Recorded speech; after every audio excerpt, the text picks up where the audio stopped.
Thanks online, bodybuilding sports fans, muscle meds enthusiasts, and everybody in between.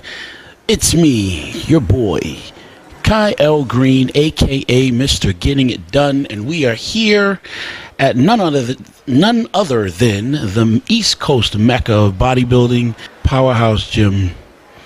And we just got finished training legs, and I am exhausted. I am joined by my training partner, dear friend, bodybuilding extraordinaire, muscle meds enthusiast, Miss Pauline Nelson, aka my sidekick, Miss Making It Happen.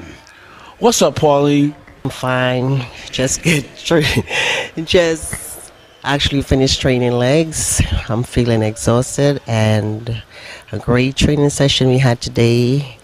And Mr. Greene is doing his thing. We're gonna bring back that #1 to Brooklyn.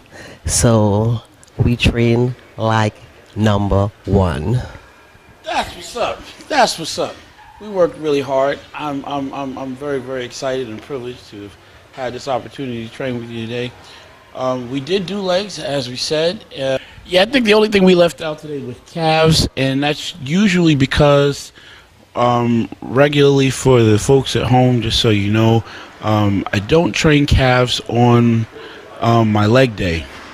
But I do get calf work done on another day, and it seems to be working for me. So on leg day, I'm able to concentrate as much as I can on the desired muscles. In this case, they're quads, hamstrings, and so after we got finished doing the abdominals, we moved from there right into 3 different movements for our glutes.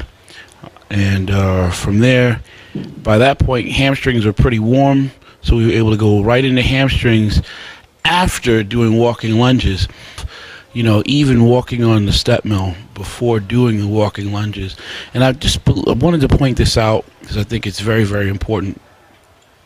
Warming up everything and even trying to open up your personal flexibility, you know, both in your hips, knees, and in your ankles.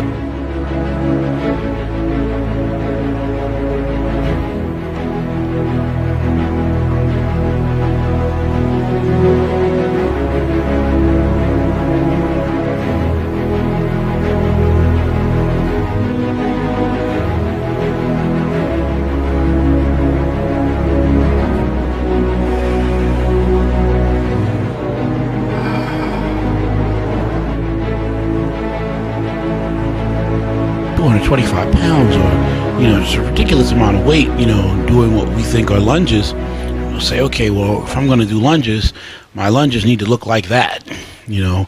So it's not really lunges yet until I have 225 pounds on the bar, or 135 on the bar, you know, trying to, you know, do something that we saw Ronnie Coleman do in his videos, you know. And though that stuff is tremendously awe-inspiring, the truth is, all of us are not on that level yet to start out, you know.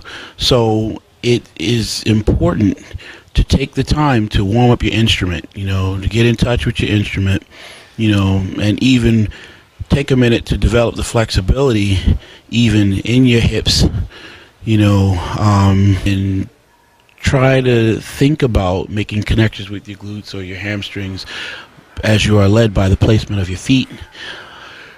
This is a little note that may be of some help to you. It's been very, very helpful to me. So we also went from hamstrings into quads.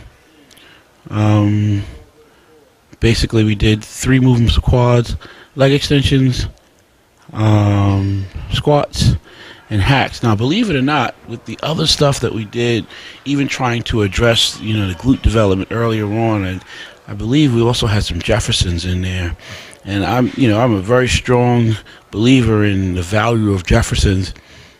And some people aren't. But while executing a Jefferson, just like sumo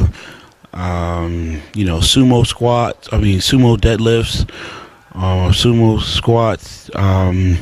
There's a tremendous amount of contractile ability, I think, that's forced onto the vas externus, which is the outer portion of your quad. So, believe it or not, when you're doing Jeffersons, I believe the same thing occurs. And as a result, your quads are getting, your outer quad, your vas externus gets a lot of stimulation. A lot of stimulation. And so much, in fact, that I think that later on, your quads can probably be a little pre-exhausted as a result. So with that, the lunges, before getting to squatting and the leg extensions, I think for us today, I think my quads are pretty much pre-exhausted. The cartilaginous tissue on my knees were already pretty warm. So though I say we only did like 3 movements for quads that I'm actually counting, technically with the glute work, there's more exercises that were done, to stimulate some kind of development in my quad that I think I'm just not counting, both with the Jeffersons and the walking lunges. So what you'll see on camera though is leg extensions, squats, and hack squats. But technically I believe we did about at least 5 movements where stimulation can be applied to the quads. Anyway, this was our leg day. This is Kyle Greene, aka Mr. Getting It Done, with my sidekick, Pauline Nelson, Terminator, Miss Making It Happen. Peace.